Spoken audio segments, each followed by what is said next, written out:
Welcome back to the channel. So today we're going to discuss drywall, mudding, and taping. I'm in the process of renovating this master bedroom, and I noticed over the course of the years that I've had this home that there's been ceiling cracks. But this isn't your typical drywall. This house was built in 1967, and the drywall here is like a cement plasterboard. It actually has a heating element inside the drywall. So it's actually it's a slab of drywall, and then it's got the heating element, and then it's got the plasterboard over top of it. So it's very heavy, and when you cut it, it tears and destroys Sawzall blades like nobody's business. But we've got a crack. We've got 1, 2, 3, 4, 5, about 5 cracks in the ceiling, some that need to be taped, that you can actually see it like drooping in the ceiling, and you have some that are just hairline cracks that I'm just gonna fill with some mud. But we're gonna go over the process of repairing these cracks. I had already taped prior, so I'll show you what happens. I do have to tape again in another area, or a new area that I did. We're gonna go over that process, but mudding on this type of wall is a lot more difficult than mudding on today's modern drywall. You know, it has paper, it's smooth. If you rip it off, you can spray it with some spray paint and then spackle over top of it. With this stuff, it's a lot more difficult because it's rough, it's coarse, and you need to be a little bit more precise with your mudding when you're doing it.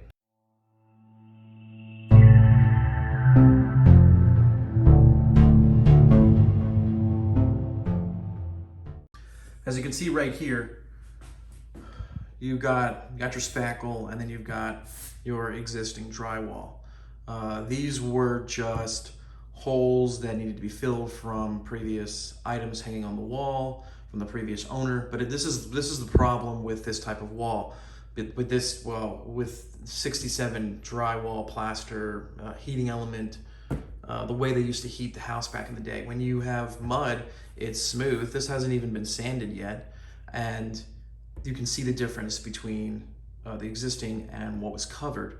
So we're gonna do our best to paint over this after we've sanded, to try and blend it in as much as we can. It looks terrible in certain lights. You can't see it when I do this. When I come over here, you can see it a little bit. The average person's not gonna pick it up, but if I go direct in light, you can definitely see it.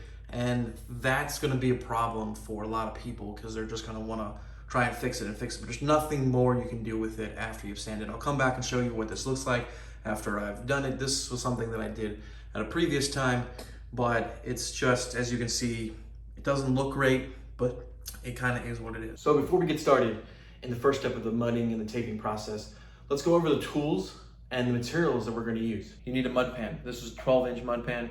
They come in 14. They may come in a larger size. I use the smaller one because it's easier to move around.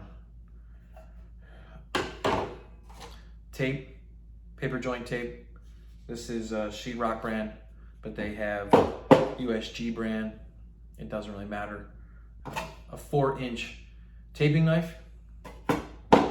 A scoop. This is not needed. It's helpful for transferring mud from a bucket to a pan and for cleanup. If you're the messy type, pick one of these up. If you're not, don't worry about it. It's not needed. This is our purple mid-weight. And we've got ultra lightweight.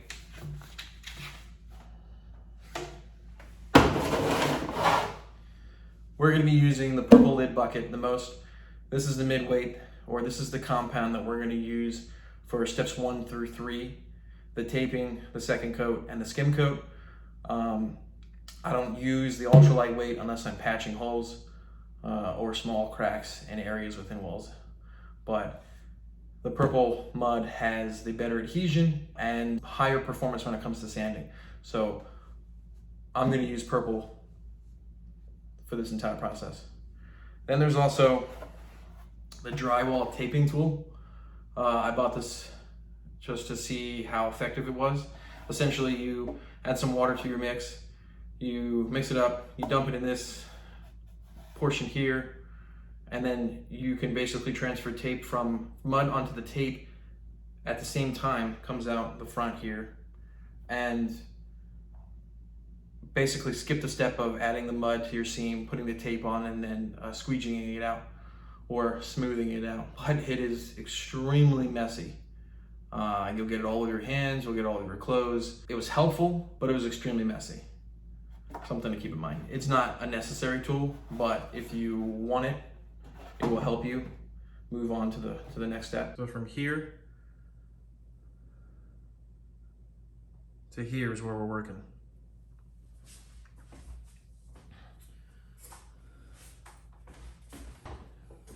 It'd be nice to have, it's like a belt for your roller.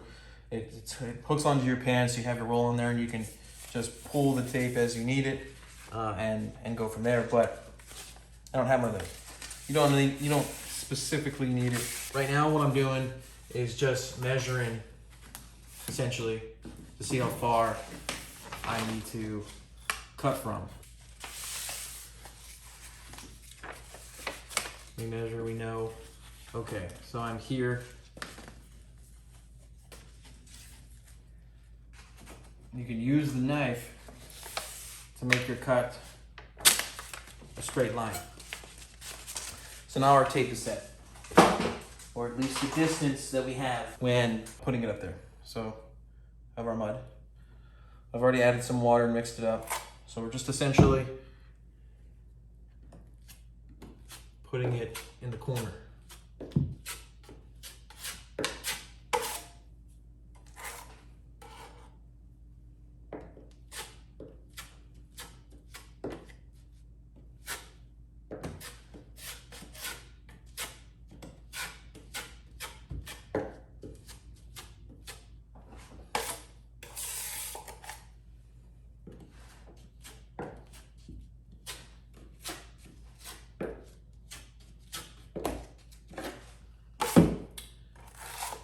We're going to start putting it on the upper side of the ceiling, inside the corner as well.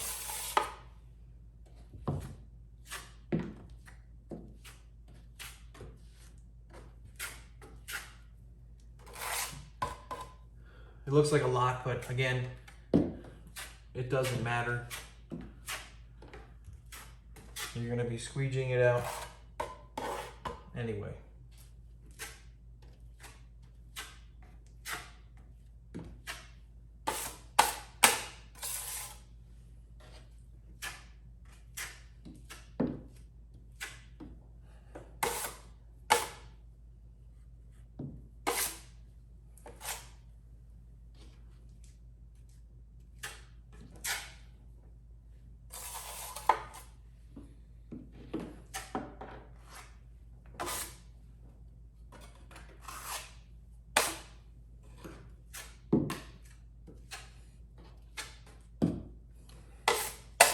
So with that paper taping tool, or taper paping tool, you essentially skip this step of putting it up in the seam, and then you just put your tape with your mud on in the corner, and you're good to go. It's nice to fold it and make that crease so you have it. So you've got your line cut, and you put it up here.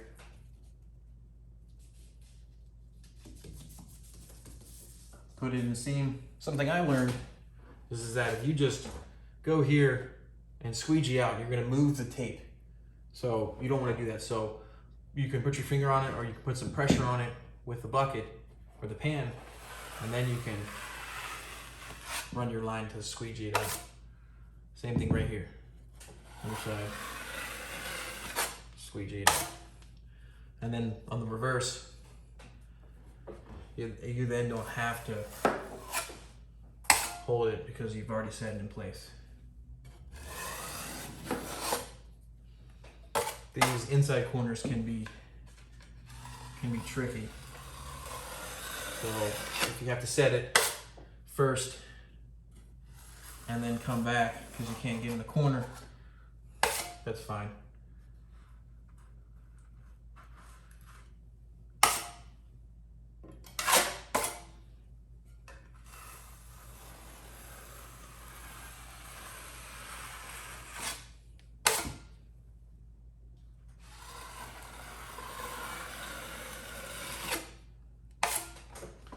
Now your tape is set. Now, most will just walk away, let this dry overnight, come back and do the second step. But go the extra mile, take some mud, throw it back on top of the front.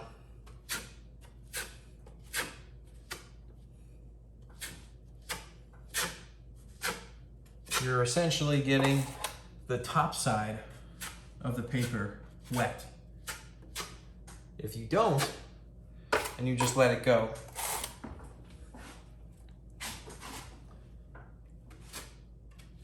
then when it dries, the top of the paper will bubble. Then you come back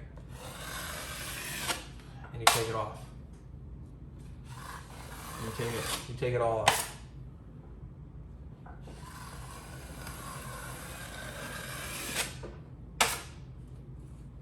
Now we just did the bottom side. We're going to do the ceiling now.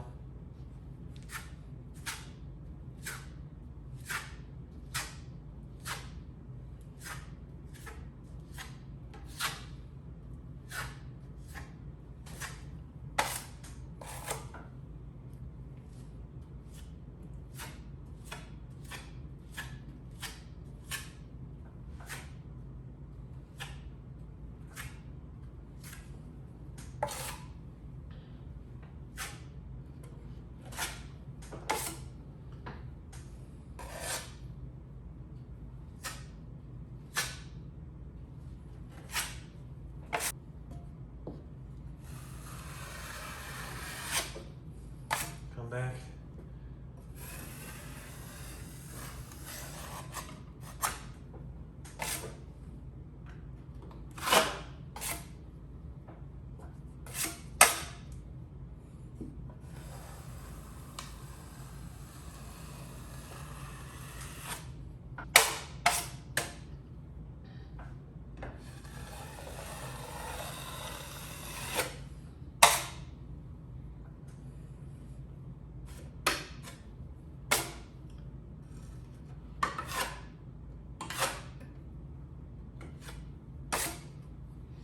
And that's it.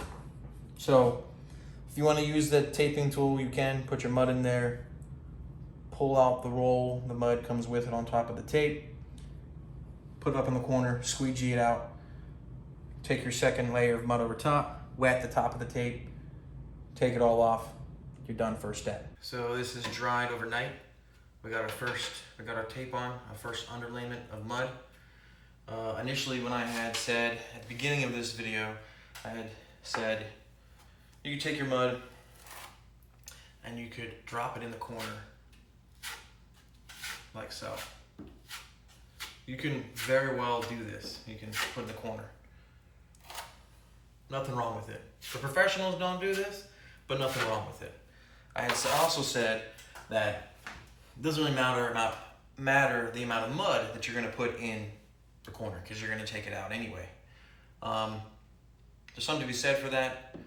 You can do it this way, but I wanted to show you the other way. I will admit that I am not as skilled in this way where you got your mud and you essentially go along the edge of whatever you're putting mud in. Whether it's a butt joint, an inside corner, or what we're doing here, the wall to a ceiling, inside corner. You can do it that way, you can do it the first way. Over time, you want to learn the maneuver where you go to the side because you make less mess that's hanging down. You're putting less in the corner as well, and it's faster. It's more efficient. But I will say, even after doing drywall for several years now, this technique is I don't do it often because I don't feel as comfortable in doing it. But you can start by loading the corner with mud from the pan, and then over time you can learn the edge blade technique along the edge of the blade. So it's just something to think about if you want to do that, but again, it's up to you. So after you've added your mud in your corner, you're then basically going to go along the edge, the inside corner, and fill it in. This is obviously wavy here. We need to get more mud up actually in the corner, and then actually having another corner next to you, another 3-sided inside corner, it gets tough, it gets tight. So it's hard to get the mud in there. But the same technique where we had placed the mud on the ceiling, where we need to feather, you need to provide some pressure on the edge, as you can see right here. You're going to do that same technique here, where you're going to load the corner up, but you're going to feather out the edge here, blending in with the existing sheetrock. Looks like there's actually a bump here. That's weird. So you go across, and you're gonna put your mud in, or you're gonna feather out your mud. Let me get this corner. Typically, now I will say this: tape. When you're doing existing drywall, you might have tape like I do on this side here that comes to the edges here. This is not something you're going to see in new drywall. When you're not doing a repair, when you're putting up new drywall, you're going to have your drywall in place, your corner bead, you're going to have your tape on, and then you're going to have your corner bead over top of your tape, so you won't have any tape like this on the edge. I will say that I cut this too long. I should have cut it back a little bit. But when this dries, I'll just take a knife and we'll trim up the corner. But again, you'll have your drywall, you'll have your tape over that, and then you'll have your metal corner bead that goes up over top of the tape, and then you won't have this edging to worry about. But in a repair, I should have cut it back a little bit, probably about here. So, something else to think about. So after you've got your mud on,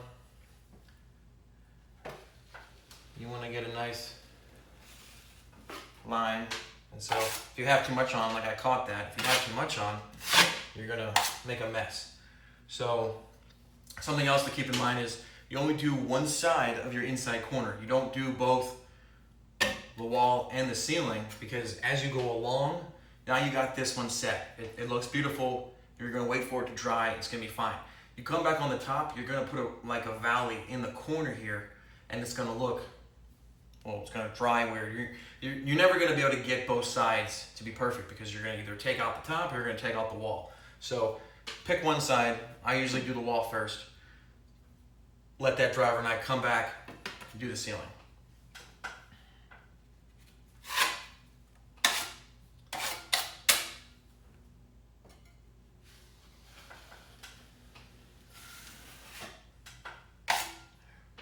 You have it a little bit too wide.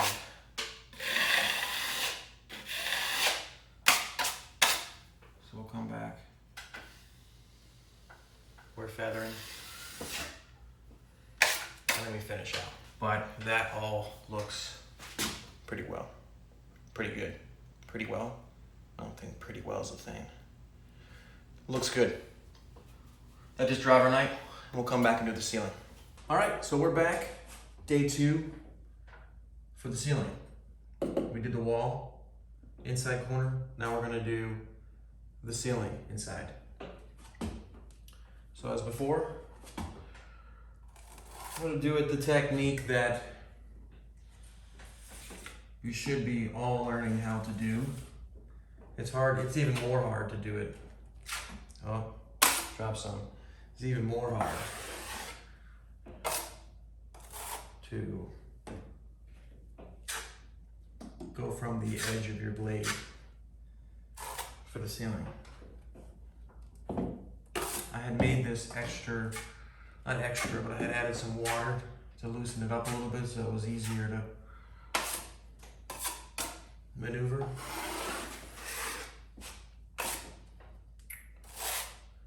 So we'll just go back to running up the corner the longer way, the way that takes a little bit longer to do. But it's okay. We'll still get it done.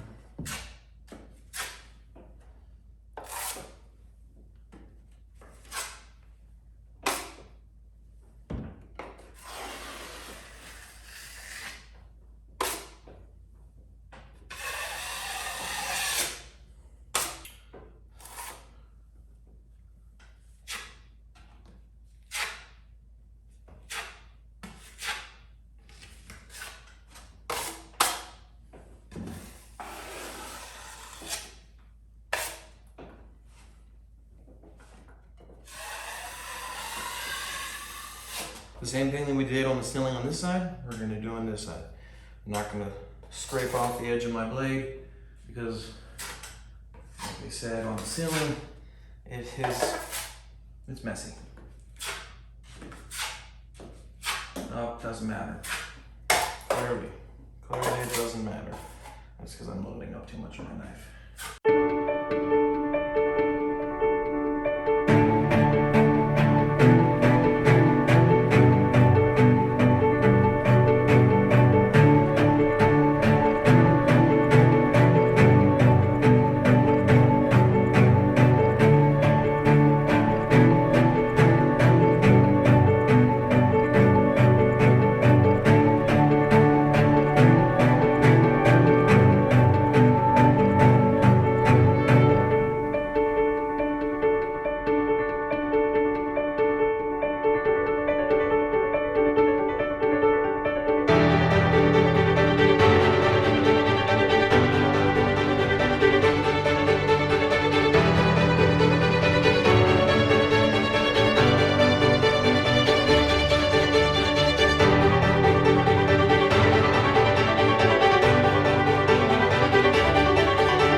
Same thing with over here, we got a long line crack that went all the way down. I got another one right here, and just smaller patches. I have one right here, and we have one right here. And here you can actually see right about here, things have bubbled. Okay, so here's an instance where the tape has been set in place, it's dried. I have a little bit of a bubble from here to here. You should be able to see it. It's also a ridge too, where this is smooth and I can't feel it. And the tape's been bed in perfectly here along the side edge. But here it has this bubble. So I must have missed that when I was putting on the other layer over top to make the tape wet, and so it's got a little bit popping. This is an easy fix though. We're gonna do exactly what we would do in step 2 when covering over our tape and get good coverage in one fell swoop instead of doing this side and then doing this side and then coming out. Now I'm still gonna cover the whole thing, and we're basically about done. You're gonna flex the knife a little bit on this edge so you don't take the center of the mud out, but you do scrape the edge here. So we're gonna flex a little bit. I'm gonna get a nice side, and don't worry about it's edgy here. You can go back and fix it if you want. You don't have to. You're gonna skim coat over top of it, so you're gonna move it. You're gonna blend and move it over more. So you can leave it. It's not that big of a deal. This side we're gonna flex on this side as well. And then you come across and you come down the middle, just light, and that's it. You can actually see it's bubbling a little bit still, It's not like I'm gonna try and take a little tiny knife and put some underneath and push it. It's kind of tight. So when this dries over top, we'll come back tomorrow, we'll look and we'll see, is it raised here? And if it is, we'll take some more time to prepare for the skim coat. But it might settle in and dry nicely. But that's it for step 2. So not realizing that my head wasn't even in frame, I wanted to clarify the fact that, you know, you can use a 10-inch knife for the second step, or you can use a 4-inch knife. As I mentioned, I find this to be easier than using the 4-inch knife and less work. At the same time, when you're done with the second step, I mentioned walk away. Don't try and fix ridges or valleys. Don't go over it 1,000 times. You're going to scrape away everything that you just put on, and you're going to need to go and put it back on. And if you've done that, you're probably have now gone too far because you don't like the way it looks. It doesn't look good when it's wet, and it may not look good when it's dry, but this is the second coat. When you get to the third step, the skim coat, and you blend out the mud with the existing drywall, or if you're doing a seam or a joint, you're gonna blend it all in. You're gonna make it look nice, and then when you sand it and come back and paint over top, it's gonna look beautiful. But in the second step, at the first step, just walk away, let it dry, let it do its thing, and come back the next day and see where you're at. If you keep messing with it, it's just gonna drive you nuts, and you're gonna get frustrated. And when you get frustrated, things just don't work out. Yeah, you wanna fix it, but there's nothing to fix. You've done what you needed to do. Move on to the next step, which is the next day. This was the patch that had the bubble. That was right about here. But with the second coat, it got it wet enough where it laid it into place. So we're gonna put our skim coat on. We're gonna widen out our pass, and we'll consider this done real soon.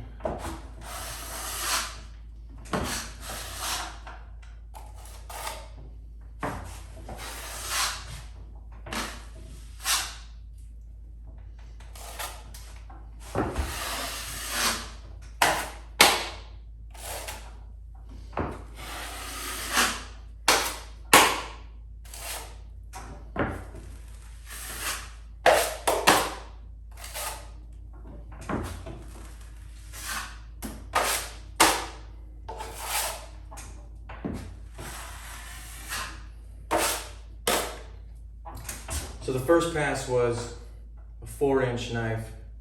Second pass is about 10-inch wide, and then you want to go about 8 to 10 inches over on that as well. So if we're 10 here, we're about 8 here, and about almost 9 there. So that'll